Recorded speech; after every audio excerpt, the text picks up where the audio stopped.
So second numerical देखते हैं क्या बोला है, आराम से पढ़ के। ओके क्या बोला है, 2 लीटर्स, 2 लीटर गिवन है, 2 litres of an ideal gas. ले आइडियल गैस है लेकिन लीटर में गिवन है। ओके सो वॉल्यूम कितना है, सिर्फ 5.2। ओके वॉल्यूम गिवन है किसमें, 2 लीटर गिवन है और हमारा ऐसा यूनिट क्या है, मीटर क्यूब। ओके तो हम लिख देंगे, पता है ऐसा यूनिट मतलब लीटर में से मीटर क्यूब कैसे जाएंगे, तो sir 1000 metre cube is equal to 1 litre. गलत। तो सर हाँ 1000 litre is equal to 1 litre. 1 metre cube is equal to 1000 litre. हाँ ओके क्या बोल दिया? सो अगर 1000 लीटर में 1 मीटर क्यूब होता है, 1000 लीटर में 1 मीटर क्यूब होता है, सो 2 लीटर में कितना मीटर क्यूब होगा। ओके तो कितना होगा, 2/1000। सो 2 इंटू 10⁻³ मीटर का क्यूब। ओके इतना मीटर क्यूब रब कर दूं। अच्छा चलो कोई बात नहीं। Okay and pressure of 10 atmosphere, तो प्रेशर कितना है, 10 एटमॉस्फेयर। हो सकता है कि हमने ये जो कन्वर्ट किया उसका यूज ही ना आए, लेकिन तुम्हें आना चाहिए। आपने बताया लीटर एटमॉस्फेयर करके वो एक यूनिट, वो तो आर का, वो तो आर का यूनिट आज सुबह बताया था, वो 0.0821 वाला। ओके तो वो क्या है, लीटर एटमॉस्फेयर पर से मोल केल्विन। कैसे, PV is equals to NRT से। So R is equals to PV by RT, sorry R is equals to PV by NT. R is equals to PV by NT. तो P atmosphere में, V litre में, N mole और T kelvin. समझ में आया? Okay तो वो तो यहाँ पे नहीं है लेकिन। अच्छा इनटू अ वैक्यूम, क्या बोल रहे हैं, 2 litres of an ideal gas at a pressure of 10 atmosphere expands isothermally, मतलब टी कांस्टेंट है। यस ओके 25 डिग्री सेल्सियस को केल्विन में कन्वर्ट करेंगे, जल्दी बोलो कितना आएगा।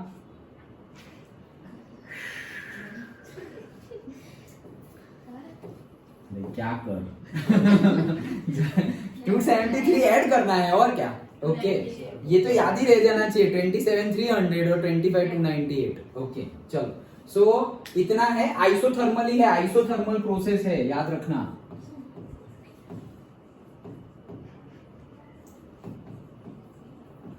आइसोथर्मल प्रोसेस है, तो आइसोथर्मल प्रोसेस में टी कांस्टेंट होता है, टी कांस्टेंट होता है तो क्या जीरो हो जाएगा,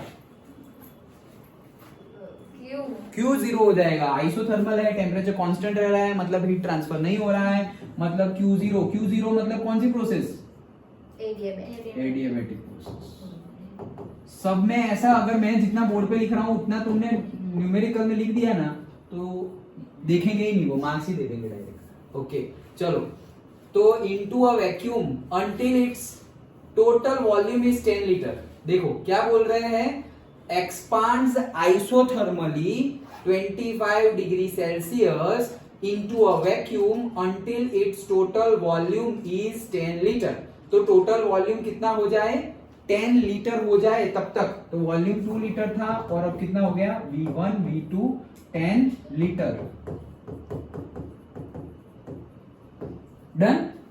ओके अब क्या पूछ रहे हैं कि how much heat is absorbed, कितनी हीट एब्सॉर्ब्ड होगी, and how much work is done in the expansion. देखो फिर से ये जितना देखा था बोला था उतना तो लिख दिया हमने। अब क्वेश्चन क्या है, how much heat is absorbed. तो देखो हमने तो क्या बोल दिया, आइसोथर्मल प्रोसेस है तो Q इज इक्वल टू 0, क्योंकि टेम्परेचर चेंज नहीं होगा। लेकिन बोल रहे, ये क्वेश्चन में पूछ रहे हैं how much heat is absorb, मतलब हीट तो एब्सॉर्ब हो रही है, भले ही टेम्परेचर चेंज ना हो रहा हो, हीट एब्सॉर्ब हो रही है।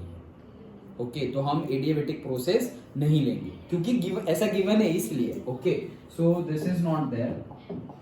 क्यों, क्योंकि हमने क्या देखा था, अगर हम हीट देंगे, अगर टेम्परेचर चेंज नहीं हो रहा है तो हम बोलेंगे टेम्परेचर चेंज नहीं हो रहा मतलब हीट ट्रांसफर नहीं हो रहा। लेकिन यहां बोला है कि हीट ट्रांसफर कितना होगा, तो हीट ट्रांसफर कर रहे हैं तो फिर टेम्परेचर चेंज क्यों नहीं हो रहा, क्यों नहीं हो रहा, आंसर इट। हमारा टेम्परेचर आइसोथर्मल प्रोसेस है तो टेम्परेचर तो चेंज होने नहीं वाला। और ये तो बोल रहे हैं how much heat is absorb, अगर हीट एब्सॉर्ब की तो टेम्परेचर तो बढ़ेगा, क्यों नहीं बढ़ रहा? बॉल नहीं, कल देखा था हमने इसका आंसर।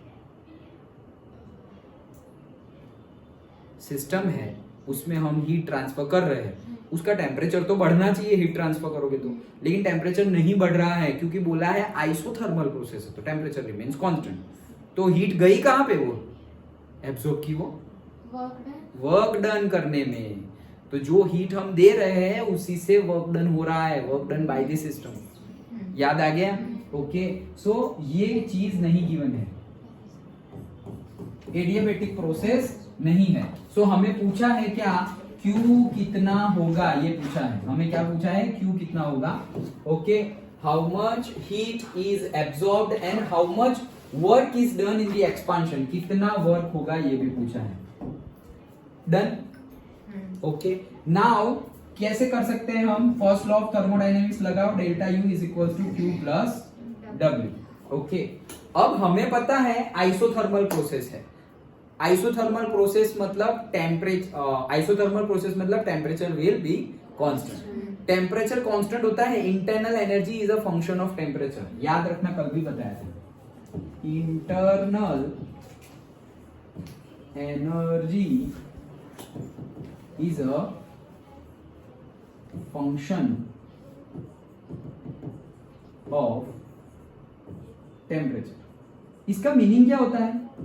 इसका मीनिंग ये होता है कि टेम्परेचर चेंज होगा तो इंटरनल एनर्जी भी चेंज होगी, ये उसका मीनिंग होता है, फंक्शन ऑफ टेम्परेचर। जैसे कि हम ऐसे फंक्शन डिफाइन करते थे ना, f of x is equals to 2x plus 1, तो दिस फंक्शन इज अ, मतलब this given function is a function of x, मतलब x में चेंज होगा तो फंक्शन चेंज हो जाएगा। वैसे तो internal energy is a function of temperature, तो टेम्परेचर में चेंज होगा तो इंटरनल एनर्जी चेंज हो जाएगी। डन? लेकिन वो लोग तो बोल रहे हैं कि टेम्परेचर में चेंज नहीं हो रहा है, आइसोथर्मल प्रोसेस है।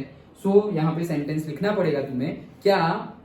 The given in the given numerical there is the process is isothermal, that's why delta U is equals to 0। Understood? पक्का? ओके, सो डेल्टा यू क्यों? क्योंकि आइसोथर्मल प्रोसेस है, इसलिए डेल्टा यू क्या हो गया?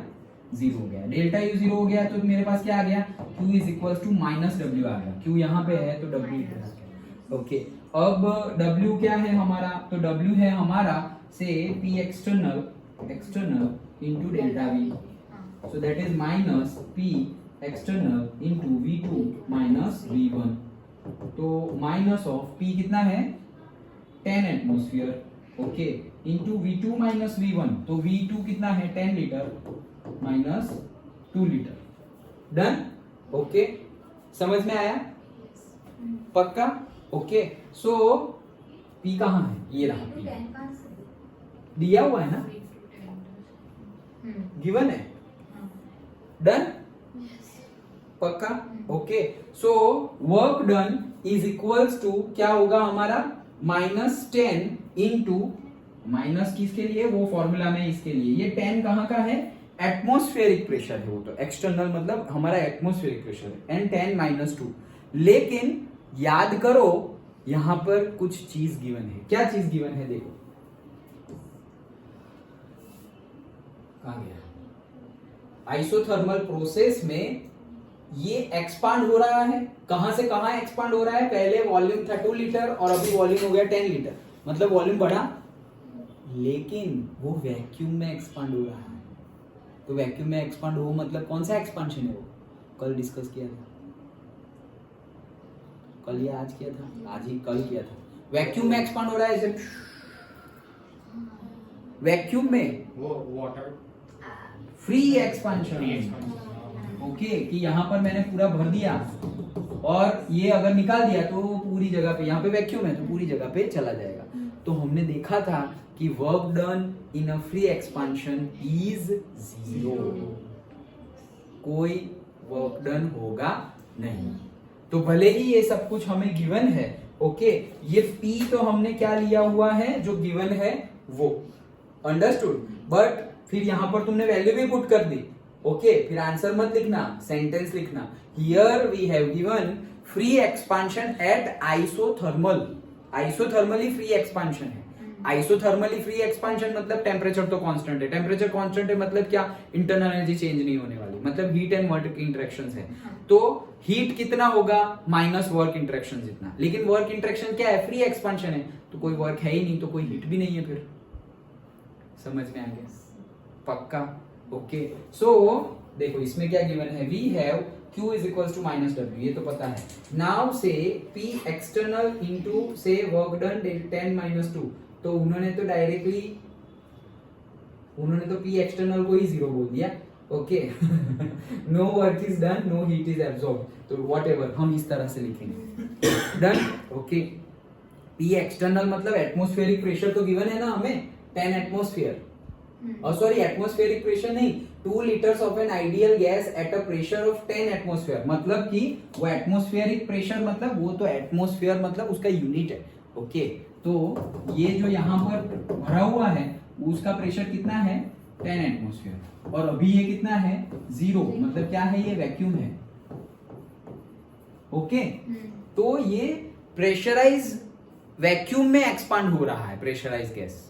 ओके, तो हमने कल ही देखा था कि अगर आइसोथर्मली फ्री एक्सपांशन हो रहा हो तो वर्क डन क्या हो जाएगा, 0।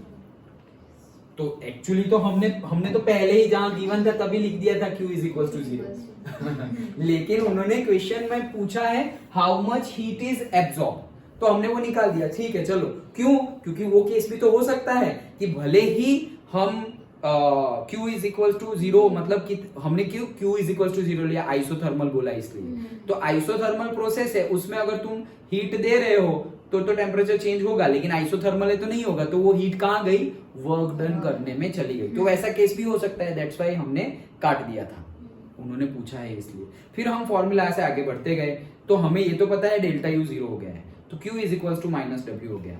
तो अब Q फाइंड करना है, तो Q is equal to minus W, और वो तो माइनस डब्ल्यू आया ना, Q is equal to minus W आया, और W के फॉर्मूला में तो ऑलरेडी माइनस है, तो ये तो प्लस होगा।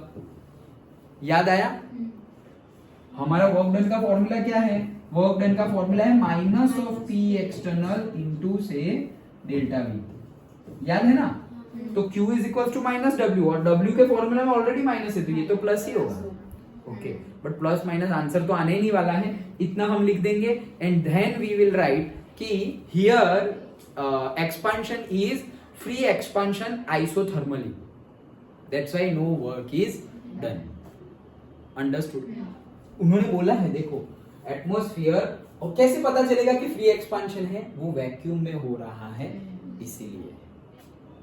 अंडरस्टूड? ओके, सो ये सेंटेंस बुक में नहीं लिखा हुआ है, बट तुम लोग लिख देना कि भाई no work is done and no heat is absorb, तो सब कुछ 0 0 0 हो गया। Temperature function, internal energy is a function of temperature, वो आइसोथर्मल है तो change in the internal energy तो 0, तो डेल्टा यू तो 0। अब Q और W फाइंड करना है, तो Q is equal to minus W, तो भाई माइनस डब्ल्यू करेंगे, W का फॉर्मूला भी लिखा, लेकिन वर्क डन तो 0 है, तो Q is equal to minus W था, W 0 है तो Q is equal to 0 and W is 0, तो इंटरनल एनर्जी भी 0, वर्क भी 0, हीट भी 0। डन? तो फिर न्यूमेरिकल क्यों दिया, समझने के लिए ओके, कि हमें समझ में आए कि ऐसा केस भी हो सकता है, सब कुछ 0 है, लेकिन डायरेक्टली तो नहीं बोला ना 0, डायरेक्टली नहीं बोला, उन्होंने बोला है how much heat is absorb find करो। ओके, वो एक सेंटेंस की वजह से तो हमने जो एज्यूम किया था वो कट कर दिया हमने, लेकिन फिर भी 0 आया। क्यों? क्योंकि यहां पे ध्यान देना है, अगर यहां पर तुमने पता नहीं किया कि ये तो फ्री एक्सपांशन है, तो फिर वैल्यू लिख दोगे तुम तो कि ये प्लस आ गया सर, और ये आ गया 10 और ये आ गया 8, तो sir 80 is the answer, 80 joule. Answer जहां नहीं आना चाहिए वहां भी आ जाएगा ओके, 80 जूल। P एक्सटर्नल एक साइड वाला तो 10 है ना, एक साइड वाला देखो, gas at a pressure of 10 atmosphere, वो फिर एक्सपांड हो रहा है, वो एक्सपांड हो रहा है, मतलब ये जो फिगर ड्रॉ की यहाँ पे 10 एटमॉस्फेयर, और फिर यहाँ पे मैं ये वॉल हटा दूंगा तो ये ऐसे एक्सपांड हो जाएगा, पूरे रूम में चला जाएगा। मतलब वही कल फ्री एक्सपांशन परफ्यूम वाला केस, कि परफ्यूम अगर तुम ऐसे यहाँ पे प्रेशराइज करोगे तो 10 एटमॉस्फेयर से बाहर निकलेगा, 10 एटमॉस्फेयर से, लेकिन यहाँ पर अगर वैक्यूम है तो ऐसे वो प्रेशराइज, यहाँ पे वैक्यूम है ना, तो मुझे प्रेशराइज करने में फोर्स ही नहीं लगाना पड़ेगा, ऐसे बस ऐसे ऊपर लगाने का ट्राई करूंगा ना, चला ही जाएगा बाहर। लेकिन एक्चुअल केस में यहाँ पे हमें प्रेस करना पड़ता है। क्यों? बाहर भी प्रेशर है, वैक्यूम नहीं है, इसलिए। बाहर प्रेशर है तो वो प्रेशर ऑपोज करता है, हम नहीं आने देंगे तुझे ऐसा। ओके, लेकिन वैक्यूम में तो अभी मैं ऐसे ट्राई ही कर रहा हूं, बाहर ऐसे, मतलब तुमने ऐसे टच किया और गिर गया, वैसे, लाइक दैट। अंडरस्टूड? ओके, पक्का समझ में आया? तो ये फाइंड मत कर देना 80 जूल, ये सेंटेंस के बाद भले ही तुम वैल्यू भी पुट कर दो, ओके, बट सेंटेंस लिखना कि here gas is expand in a vacuum and again it is isothermal, so it is a free expansion process, and we know that in the free expansion process work done is 0. Therefore W is equals to 0 and Q is equals to minus W. If W is equals to 0, Q is also equals to 0. Done? पक्का समझ में आ गया? देखो यहाँ पे ऐसे खत्म हो गया, बट समझना इंपॉर्टेंट है। ओके?